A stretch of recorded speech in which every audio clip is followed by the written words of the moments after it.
Tonight, one of the Spokane's most controversial and flamboyant citizens has died of complications from a heart attack. Jimmy Marks passed away just before noon today at Sacred Heart Medical Center. KXLY4's Jeff Humphrey was at Holy Cross Cemetery today, where the 62-year-old self-proclaimed leader of the Gypsy community is expected to be laid to rest.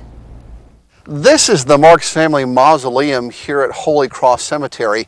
If Jimmy Marks is now buried here, it's possible the controversies that followed him through life will continue on even after he's dead. Spokane's love or hate relationship began with Jimmy Marks more than 20 years ago after police and sheriff's deputies looking for stolen property raided Jimmy's father's home.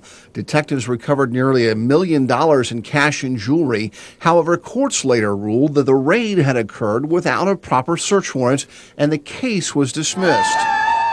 That decision cleared the way for a $40 million lawsuit against the city and county officers. The Marks claimed civil rights violations and promised a costly court fight. And remember, punitive damages is open.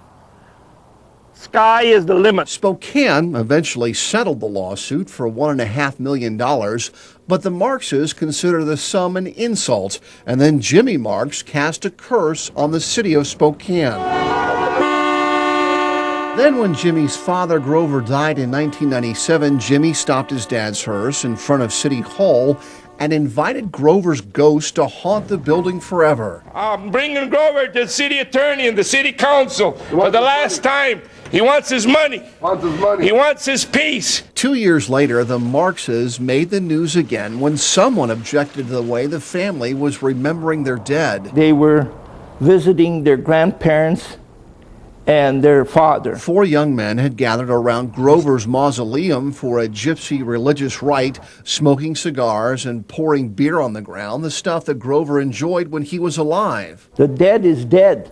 They're not going to complain. However, another cemetery goer did complain, and an arriving sheriff's deputy allegedly beaten and kicked to the ground. Would you want to have your dead, somebody to come and fight with you at their headstones? You bother the dead's going to bother you. And now that Jimmy Marks is dead, his family is planning a wake that could last several days, a celebration complete with fine cigars that will likely end up here at Holy Cross.